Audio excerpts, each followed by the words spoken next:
4th century BCE, King David conquered Jerusalem from the Jebusites, a Canaanite tribe that had held the city for centuries. Soon after, God's displeasure was aroused and a plague swept the land, killing 70,000. David was granted a vision, an angel poised to strike Jerusalem, pausing at a threshing floor on a hilltop. God sent the prophet Gad to instruct David to build an altar on that exact spot to halt the plague. That site wasn't random. It was where Abraham had nearly offered Isaac by divine command, and the location of the future Holy Temple's altar. But the threshing floor belonged to a non-Jew, Aravna the Jebusite. When David asked to buy the property, he told Aravna that he had come to purchase the threshing floor in order to build an altar to God. Aravna offered it for free, along with cattle and wood for the altar.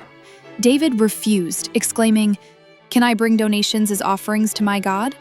He accepted, and David paid in full. Aravna then responded with a heartfelt blessing of 3 Hebrew words, Hashem Elokecha Yirtzecha. May your God accept you with favor. David built the altar and brought offerings, and the plague ceased immediately. Yet, according to the Talmud, it was not only the offering that mattered. It was Aravna's sincere blessing that ultimately swayed the heavens. 5 centuries later, the Jewish kingdom had fallen to Nebuchadnezzar, who destroyed the first temple and exiled much of the population to Babylon. In 372 BCE, Babylon fell to Medo-Persian alliance, and Darius the Mede took the throne. One of his top officials was Daniel, a Jewish exile whose wisdom and integrity the king admired. Daniel's rise sparked jealousy. Other ministers set a trap. They convinced Darius to ban prayer to any deity but the king for 30 days. Violation was to be punishable by death in a lion's den. Knowing Daniel's devotion to the God of Israel, they caught him praying and reported him. Darius was devastated. He valued Daniel and saw the plot, but a royal edict was irrevocable. As Daniel was led to the den, Darius exclaimed, "May your God, whom you serve continually, rescue you." Daniel was dropped in, and the den was sealed overnight.